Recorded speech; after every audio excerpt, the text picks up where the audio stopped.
Hi everyone, I'm Gemma Kubrims and welcome to review of Wither Blister Burn Peel, the second record by the band Stabbing Westward. Today we're celebrating the 30th anniversary of the release and decided to go back and see if it still holds up or not. My story with this band is quite simple. Back when I was young, I've heard their song The Thing I Hate because from what I remember it was in a Duke Nukem video game, but the first time I've heard their entire discography was like over 10 years ago. I fell in love with their third release, Darkest Days. It's my favorite one up to this day, and the rest is history. Wither is the first Stabbing Westward release to get some attention and exposure, which makes me really happy. The standard edition has those 10 songs, the special one has 12. Also there is one additional track called Drowning that's featured on one of the singles, either Shame on What Do I Have to Do. It was later re-recorded for Darkest Days. When it comes to the lineup, we've got the founding member Christopher Hall on the lead vocals, guitar, drum machine programming, Jim Sellers on the bass and sometimes guitar, and Walter Flacos on keyboards, programming, backing vocals, and Andy Kubiszewski on drums, guitar and keyboards. So that's a quite versatile lineup. The production was handled by John Fryer and it's tight, it's clean but heavy, not as no clipping, just the way I like it. I love how everything is mixed, you can hear every instrument without any problems. Message is diverse, the songs are usually about personal struggles, relationship issues, depression, addictions to sex. Also, sleep is about a topic that I can't even mention on YouTube without this video getting blocked. People who went through abusive relationships will relate to most of the lyrics here, but some of them are a little bit cringy to me. How he always whines and cries because the girl left him. Dude, just move on. After the first two times it gets easier, trust me. I hope that after all those years the vocalist got some psychological help,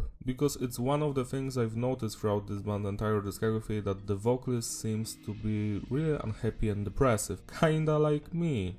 Moving on to the structure, it's basic, standard intro, verse, chorus, bridge, chorus, outro, nothing fancy here. The music genre could be described as a mix of industrial metal, industrial rock, and some grunge influences here and there. Some of the moments on this release, especially the bonus tracks, remind me of nu metal, but that was probably unintentional by the band themselves. Now let's talk with the musicianship. Let's start with the drummer. His playing is tight, he has groove, he has style. Some of the playing here must be programmed. We have those very industrial beats like poo poo poo, all of that stuff. It works in favor of the music. Next, the bass work. It's audible, it mostly follows the guitars, but we have some moments here and there where it deviates from that stuff. Next, the guitar work. For me, it's exquisite. While the guitar riffs aren't that technical or hard to play, they do sound very atmospheric, they create tension and that very ominous vibe to them, even magical at times. Next, when it comes to all of the electronic elements, they also elevate the music and the overall atmosphere of the record.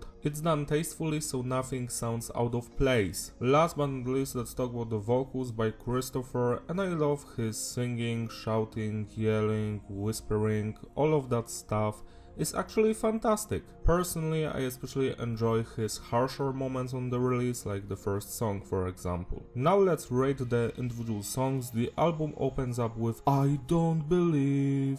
Overall atmosphere of this one, it's heavy, it's straight to the point, the chorus is fantastic. This is my favorite song on the record and it's the first one. I don't believe that there is nothing left for me. I just love his singing, how tortured he sounds like here. I don't believe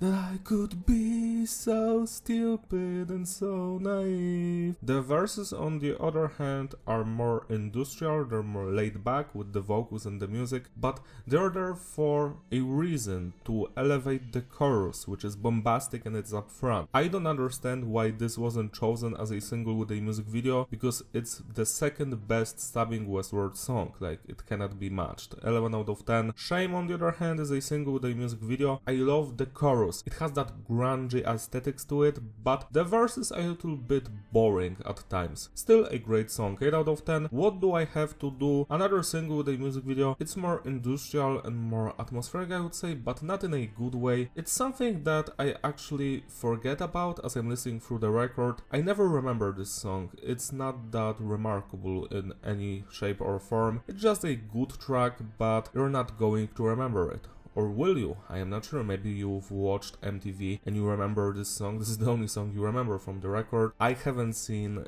any music video as I was growing up from this release, so I don't have nostalgia towards it. So this is my least favorite song. 7 out of 10. Why is beautiful. I love the atmosphere, the tension, the sadness. It just pulls you in. The entire song is magical and it's the third best track on the standard edition. 10 out of 10. Inside You, on the other hand, brings back the energy and the tension. It's a fun song, I do enjoy it even more than Shame, but that's just it.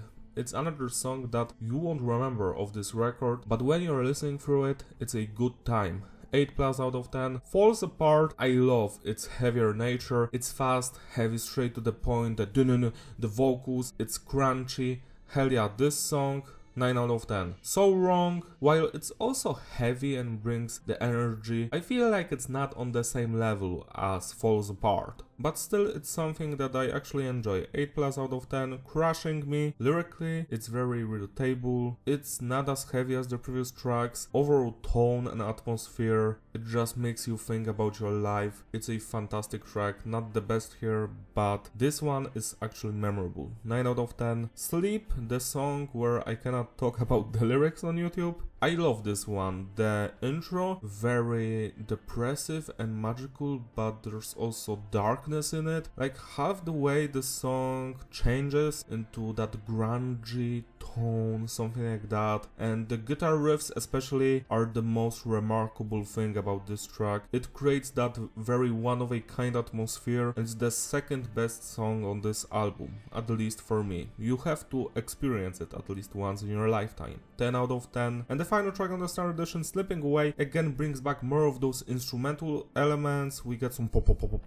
The cool intro is very metal-like, I would say. Dun, dun, dun, dun, dun, dun. But then we go back to the industrial. Overall, it's a really fun song to listen to, even if it's a little bit too long for my taste. 9 out of 10. Now let's talk about the 2 bonus songs from the Japanese edition. Everything I Touch, this one is a banger. It was re-recorded 2 years later for the next album, Darkest Days. That version is faster and it's shorter by 1 minute. This one, well, it's not as good as the new version. While I love the intro and the chorus, the nu metalish atmosphere to this song, I must say that because it's slowed down, it just doesn't have that much resonance with me as the newer version. So 8 out of 10. Dawn, on the other hand, is a song that I love from beginning to the end, and I have no clue why it wasn't included on this record. I know that it's on a movie soundtrack, Escape from LA, I think, but still it should have been a part of this release, the official standard edition. Love the vocals, the intro,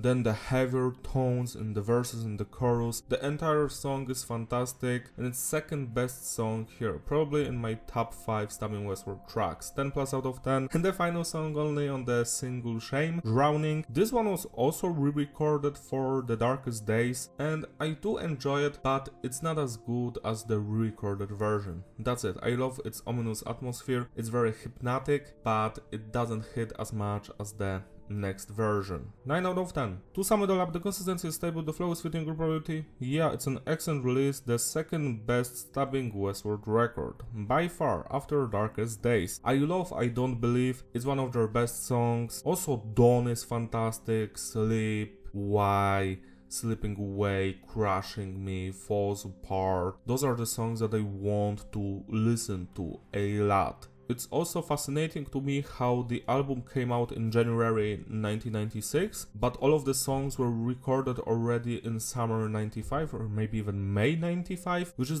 just baffling to me, especially when I think about the song Everything I Touch, Dawn and Drowning. Like, they had these songs 3 years before releasing Darkest Days, and it's just so ahead of its time, I must say. So, celebrate University by spinning this record today. It deserves your attention. If you enjoyed this review, give it a like and subscribe, follow me on my Instagram, link in the description. I posted there this album. I always put records I own on Instagram and do like shorter like summary of songs, like a bonus thing for those reviews here. Shout out of my Patreon supporters who graciously sponsor these videos, you're all truly wonderful. You can join them if you like, so I can make you an album review, lyric video or do MIDI cover. Link also in the description. See you next time, bye!